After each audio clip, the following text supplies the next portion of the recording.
I'm Jill Griffin, and this is the Career Refresh Podcast.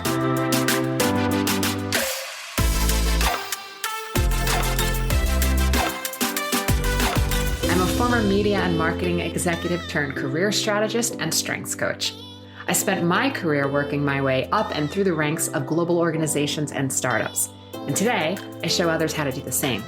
Join me each week as we discuss the strategies to leverage your strengths, increase your confidence and visibility, and reset your career with actionable steps towards a finer future. Ready? Let's do it.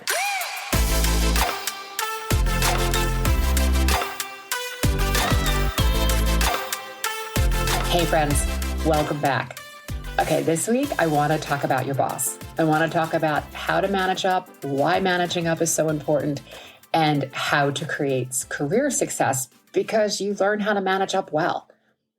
We need our bosses so that we're in the know. We need them to give us the resources we need to perform and secure opportunities. If we want promotions and training and development, we need our bosses on our side. And sometimes these relationships can be really easy. And sometimes they are incredibly uneasy. And we're going to unpack that today. All right, let's look at a scenario. You've been working at a company for a while and you're doing well. You then get promoted and you're now managing people or more people on a higher organizational level. What I see happen so often is two things. Either one, you got promoted and suddenly it feels like you work for a completely different company because your own thoughts are coming to the table and you're working with new people. So the two of those scenarios is making it feel like it's your first day on the job. Or the other thing that happens, which is that nothing has changed except your title and hopefully your bank account. And you're like, wait, I got promoted, but what's going on here? And this is the conversation we're having, right? This is about how you're managing up and your boss, that you are stepping into the stage that you want to step into. So let's look at like you were previously perhaps an individual contributor. And as an IC, that position may not have prepared you for management or the managing of others. You got promoted because you were a high performer and you may not have had to think about how to motivate a team. Or you're now not clear in the delineation between your role as a manager and what you should be doing, and then your previous role as an independent contributor, which you did so well. And I've seen this challenge grow with remote working because suddenly you're a new manager or you're managing new people and you don't see anyone beyond the Zoom meeting or the Microsoft Teams, right? You're not around them anymore. And the former like hall monitor approach that so many corporations have done is quickly coming to a head as more and more remote work looks like it's going to stay that way. I recently saw a 60 Minutes episode in which a senior leader at LinkedIn said that before the pandemic, 1 in 67 jobs was remote. Now it's 1 in 7. So if we're looking at these numbers, this isn't changing. So we have to look at the way we're managing people and especially our boss. And so often the concept of managing becomes a title and not a discipline. The unfortunate reality in many workplaces is that management is about taking the credit or placing blame rather than managing and motivating people. So this is just your public service announcement to not be that person. And it's important to remember that while it's going to be nuanced in your organization, your role as a manager or leader is to create capacity for others. It's not to do the same work as them. It's not to do work or behaviors that micromanage them. That's only going to create resentment and tension because no one wants a helicopter parent. What they want is someone who is going to help shape and shift them and help them with the changes in the organization and the marketplace. They want someone to support and stretch them and guide them so that they can move professional mountains, right? They need to move what's in front of them. So when you're thinking about this new role for you, your part of managing your boss is going to be managing your team and making sure your boss knows you got this. You want the same things from your boss, right? When it comes down to your new boss, my question to you is, how do you view them? Are you viewing them as a coach, as an evaluator, or as a judge? And this can feel really confusing and may even feel a little threatening, right? Your boss can be a tremendous help and inspiration.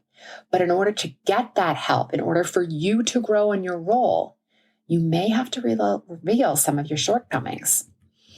And if you're thinking, okay, if I do, they're going to interpret my weaknesses as faults, and then they may try to micromanage me or performance plan me, and they're going to want me to improve my weaknesses.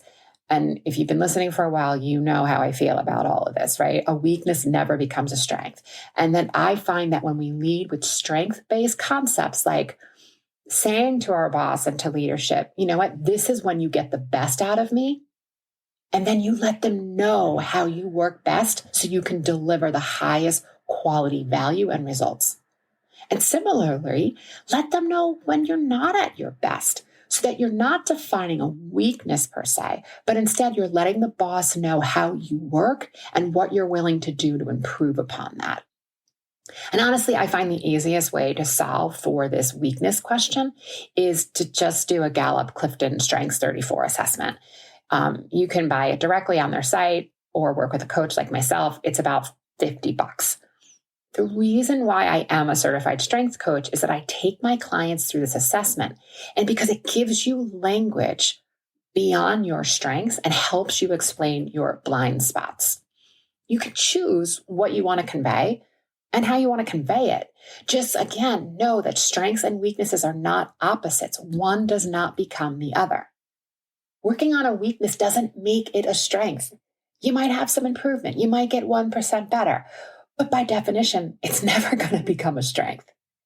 The other thing that I suggest is figuring out your boss's strength. And if you are a strength-based culture, then knowing what their Gallup strengths are is going to help. So then you have a commonality of language and you know where they are in their flow and when they're in their excellence, and they'll know yours.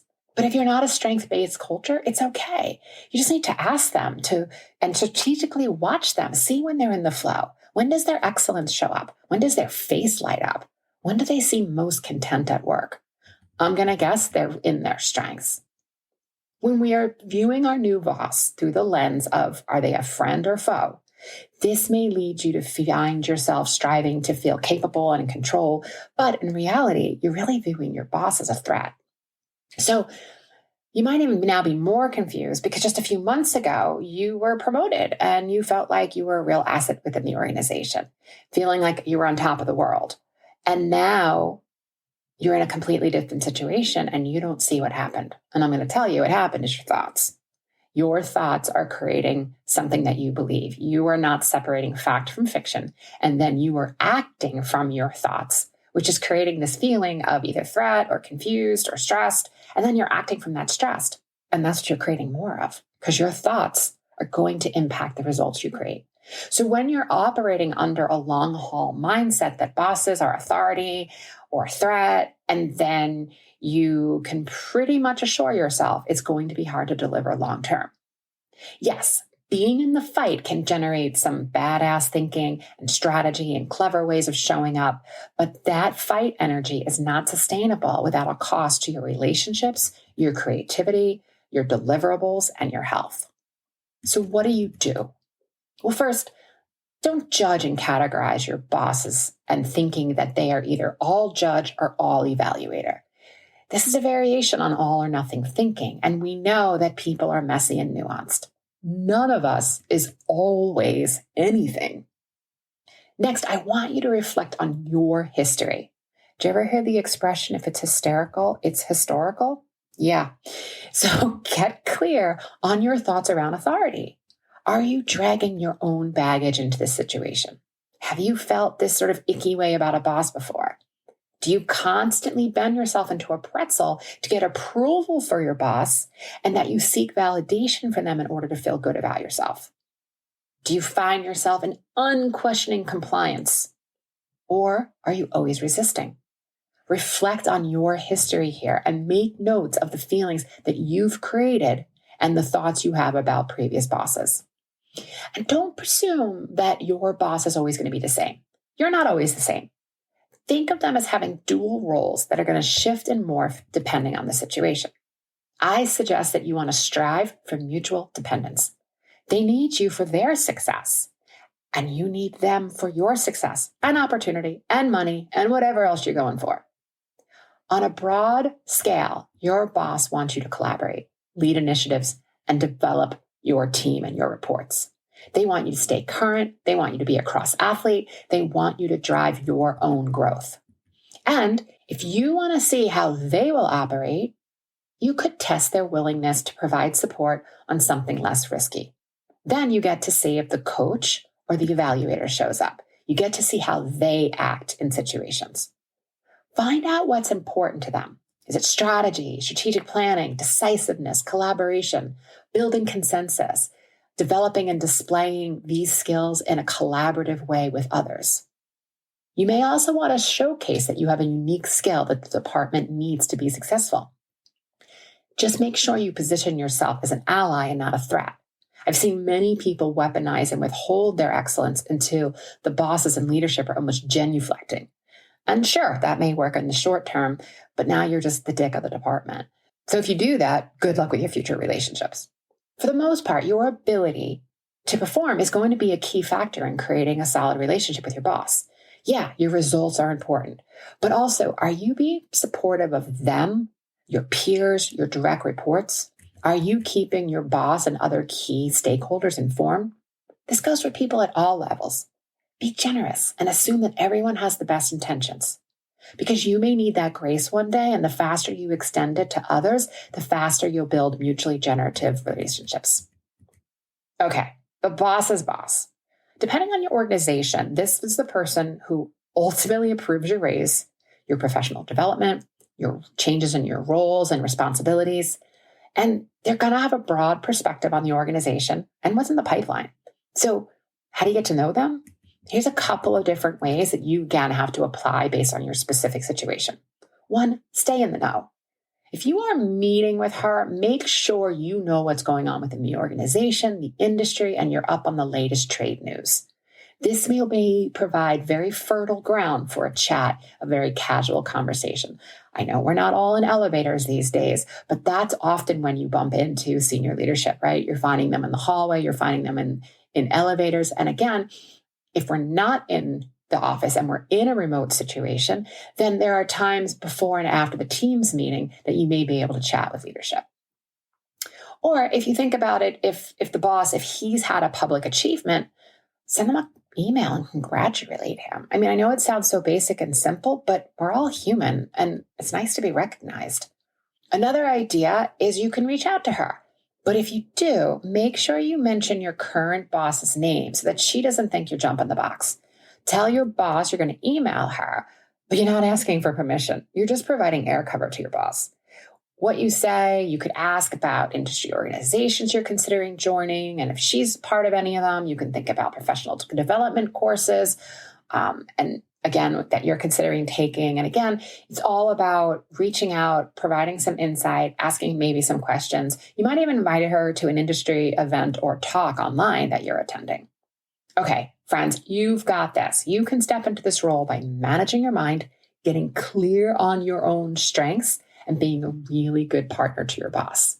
Okay, friends, before I go, I want to talk to you about a new group coaching program I am launching. It's a bit of a career wake-up call. It's the one that you've been waiting for. It's where you go from wondering, is this all there is? To knowing and owning your genius and designing your own career trajectory. You're going to develop confidence you need to secure a future job that reflects not just your talents, but who you are. So let me ask you, have you ever experienced anything of the following?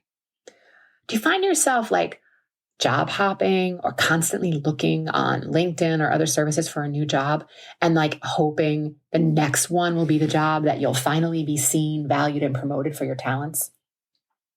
Are you struggling to understand why you are secretly miserable in your job that on paper looks great and checks all the boxes? Are you feeling ungrateful because none of the opportunities you've been given seems to fill this like huge career-shaped hole? And you are always left wondering, is this it? Are you frustrated because you can't figure out how to show up with executive presence, form higher level relationships you need, and speak eloquently and be heard? Then, my friend, you have what I call the corporate identity crisis. But here's the good news. On the other side of every good crisis is clarity, direction, and the possibility for a totally different life, and in this case, career. I've helped hundreds of clients amplify their strengths, increase their visibility, create their career narrative, and design a bigger and brighter future using my proven tools and framework. The program starts soon, so be the first to get in the know. I'm going to put the details in the show notes so you can get on the list to get all the details once they come out. All right, my friends, have a beautiful week, and I'll see you next time. Thanks for listening to the Career Refresh podcast. If you're enjoying this podcast and you want more career and mindset tips, get on my email list by going to jillgriffincoaching.com. I'll also put that link in the show notes. But before you go, please rate and review this podcast as it helps me get the word out to people everywhere so they can also thrive in the workplace. I'll see you next time.